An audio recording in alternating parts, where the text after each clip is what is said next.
Are you considering Canada's startup visa program and wondering what you're really paying for? You may hear about a $200,000 investment, but the reality is far more complex. If you're considering the SUV program, understanding how your funds are actually spent could be the difference between launching a successful business and simply paying fees into a system that may not deliver the results you expect.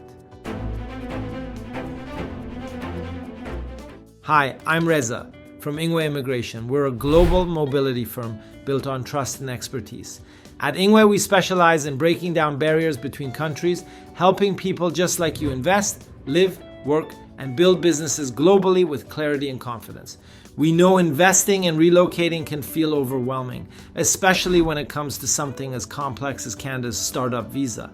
That's why we're here, to help you navigate these processes with transparency so you can move forward without confusion or unnecessary risk. Today, I'm going to walk you through exactly how SUV investments are spent in 2025, what to watch out for, and how to protect yourself from costly mistakes. This information comes from years of first-hand experience working with every stakeholder in this process: designated organizations, business groups, consultants, and legal teams.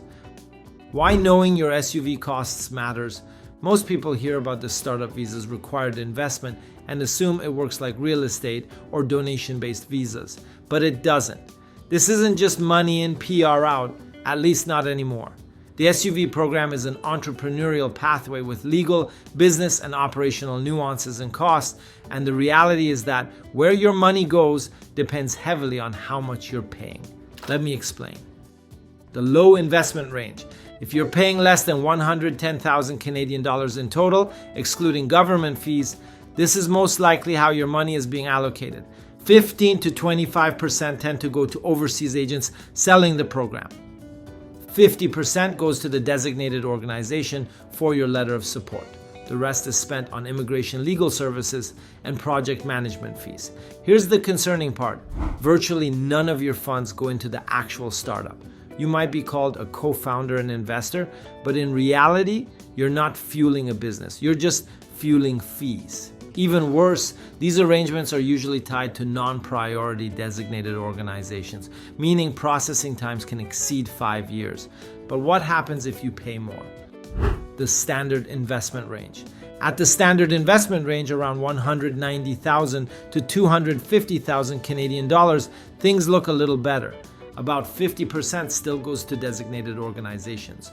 Roughly 25% finally reaches the actual startup, used to show traction and hire Canadians. The balance covers legal and project fees. This improves processing times down to around 3.5 years with priority designated organizations. But the key issue remains. Even here, most funds never fuel real business growth. That brings us to another problem, one baked into the very structure of the program. The industry's contradictions. This is where the contradictions become clear.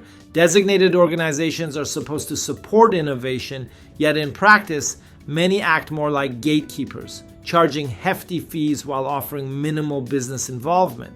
The reality is that angel investors and venture capital firms rarely put in their own money. Instead, the so-called committed capital often comes straight from your pocket. If these groups were truly investing, they'd be looking at startups already pulling in over $1 million in revenue, something that's rare in the startup visa ecosystem. So what does this mean for applicants? It means that too often the SUV ends up funding immigration services rather than innovation. Immigration over innovation. Despite being marketed as an entrepreneurship program, the SUV often functions as a fee collection system. Lower investments leave businesses underfunded and stuck in years of delays.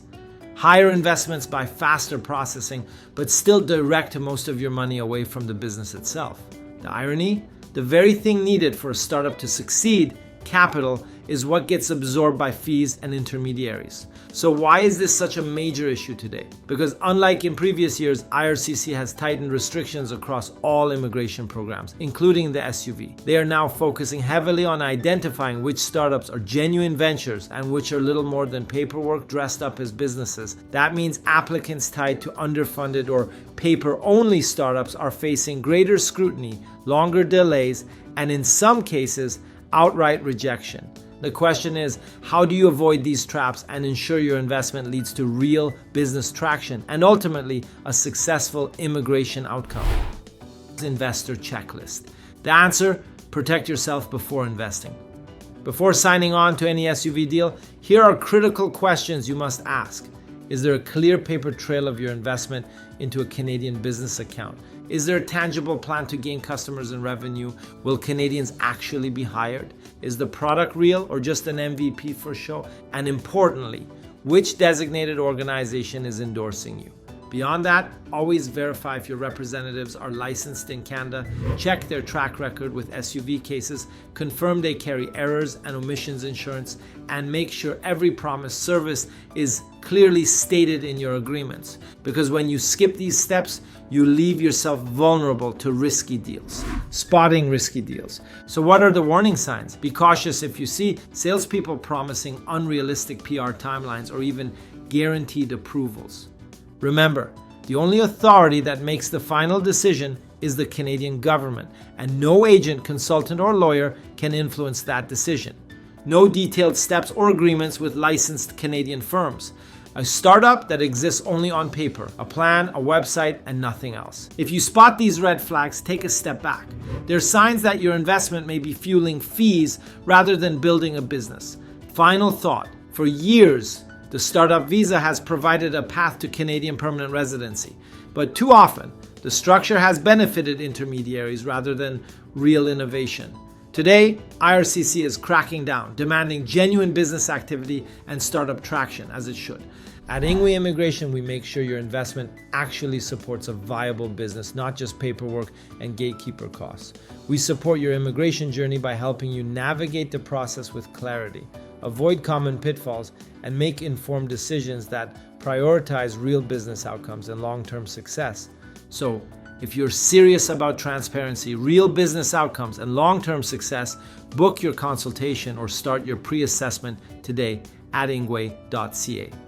Don't just invest in immigration, invest in your future. If you found this information valuable, don't forget to like this video and subscribe to our channel. Your support motivates us to keep sharing transparent, practical guidance to help you on your immigration journey. Thanks for watching, and we'll see you in the next video.